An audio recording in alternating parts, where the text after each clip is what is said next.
Shalom, selamat pagi saudara-saudara yang dikasihi Tuhan Yesus Kristus. Salam sejahtera buat saudara semua dimanapun saudara berada. Damai sejahtera dan sukacita oleh Roh Kudus melimpah senantiasa dalam hati dan kehidupan saudara semua. Di hari Jumat Agung ini, kita memperingati kematian Tuhan Yesus Kristus. Kematiannya merupakan bukti kasih Allah kepada seluruh umat manusia. Ia mengasihi kita, sehingga ia rela memberikan nyawanya bagi penebusan dosa kita. Apa makna kematian Tuhan Yesus bagi kita? Ada 3 makna kematian Tuhan Yesus Kristus. Yang pertama, kematiannya memperdamaikan kita dengan Allah. Dia adalah korban pendamaian, yaitu korban yang menghapus segala dosa kita dan yang memulihkan hubungan kita yang berdosa dengan Allah yang Maha Suci. Dalam Kolose 1 ayat 21 dan 22 tertulis demikian. Juga kamu yang dahulu hidup jauh dari Allah dan yang memusuhinya dalam hati dan pikiran, seperti yang nyata dari perbuatanmu yang jahat, sekarang diperdamaikannya di dalam tubuh jasmani Kristus oleh kematiannya, untuk menempatkan kamu kudus dan tak bercela dan tak bercacat di hadapannya. Kematian Kristus memperdamaikan kita dengan Allah. Hubungan yang rusak oleh karena dosa dipulihkan oleh darah Yesus yang tercurah sebagai korban yang sempurna bagi dosa kita. Kematian Kristus adalah kemenangan kita. Kita dimenangkan. Kita dibebaskan dari perbudakan dosa. Dosa kita dihapuskan dan hubungan kita dengan Allah dipulihkan. Sungguh itu suatu sukacita yang luar biasa yang kita miliki oleh karena kematiannya di atas salib. Yang kedua, saudara, kematiannya mengalahkan iblis. Dalam Ibrani pasal 2 ayat 14 tertulis, karena anak-anak itu adalah anak-anak dari darah dan daging, maka ia juga menjadi sama dengan mereka dan mendapat bagian dalam keadaan mereka, supaya oleh kematiannya ia memusnahkan dia, yaitu iblis yang berkuasa atas maut. Saudara yang dikasihi Tuhan, kematian Kristus mengalahkan iblis. Iblis tidak lagi berkuasa dalam hidup kita. Kalau kita dulunya adalah tawanan iblis, hamba-hamba dari iblis oleh karena dosa yang menawan kita, yang menguasai hidup kita. Tapi oleh kematian Tuhan Yesus Kristus, kita dibebaskan dari perbudakan dosa, dari tawanan iblis. Karena Tuhan telah mengalahkan iblis lewat kematiannya. Kematian Kristus mengalahkan kuasa-kuasa roh jahat, kuasa-kuasa setan dalam kehidupan kita. Kita tidak perlu takut lagi terhadap iblis, sebab kita adalah anak-anak Allah oleh karena kematian Kristus.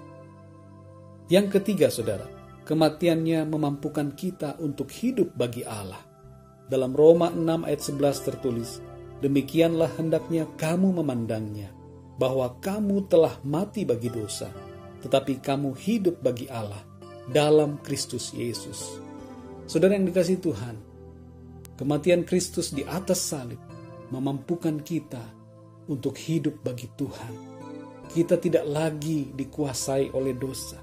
Kita telah mati bersama Kristus. Tubuh kita telah tersalib. Tangan kita telah terpaku. Kaki kita terpaku di salib. Tubuh kita terpaku di salib secara rohani. Artinya adalah bahwa kita telah terpaku dan mati bagi dosa.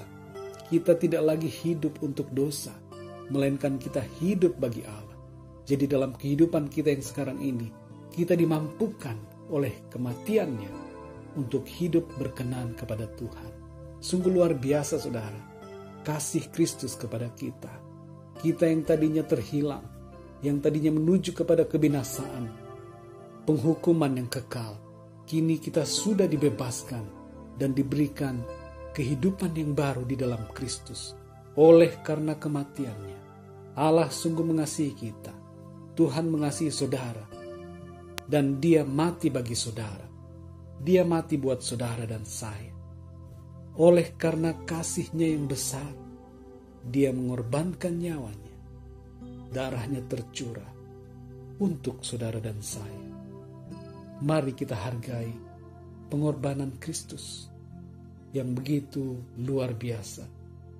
Kematiannya bukanlah kematian yang sia-sia. Ia yang tidak berdosa telah dijadikan dosa karena kita. Ia menanggung segala kutuk. Ia menanggung segala penghukuman akibat dosa-dosa kita. Terima kasih. Biarlah kita mengucap syukur kepada Tuhan oleh karena anugerah-Nya yang Dia berikan kepada kita. Puji Tuhan, saudara. Biarlah renungan ini memberikan kepada kita kekuatan dan komitmen yang baru untuk hidup di dalam Tuhan. Mari kita berdoa. Bapa di dalam surga, Bapa dalam nama Tuhan Yesus Kristus, kami bersyukur untuk kasih-Mu kepada kami yang Engkau wujudkan melalui kematian-Mu di atas kayu salib.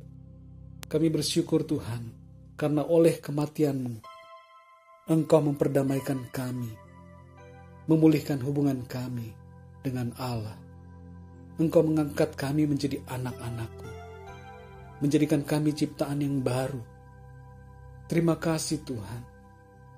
Terima kasih karena kematian-Mu telah mengalahkan iblis, sehingga kami bersuka cita karena kami tidak lagi berada di bawah kuasa iblis dan kuasa maut. Sebab oleh kematian-Mu, kami berada di bawah kuasa Allah yang menghidupkan kami. Terima kasih Tuhan, oleh kematian-Mu, Engkau memampukan kami untuk hidup bagi Engkau. Hidup berkenan dan hidup kudus, sesuai dengan kehendak firman-Mu. Ajar kami Tuhan, untuk selalu setia dan mengasihi-Mu lebih sungguh. Kami mengasihi-Mu dengan seluruh keberadaan kami, segenap hati kami, jiwa kami, kekuatan kami mengasihi-Mu Tuhan. Ampuni kami kalau selama ini kami seringkali bersalah di hadapan-Mu, berbuat dosa melawan kehendak-Mu.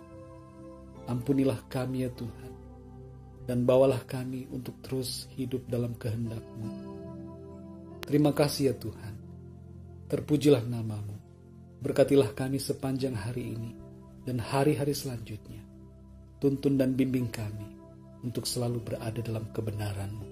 Dalam nama Tuhan Yesus Kristus, Tuhan dan Juru Selamat kami berdoa. Haleluya. Amin. Puji Tuhan, saudara yang dikasihi Tuhan. Tuhan Yesus memberkati saudara semua. Selamat beraktivitas dan sampai jumpa dalam renungan yang berikutnya. Haleluya.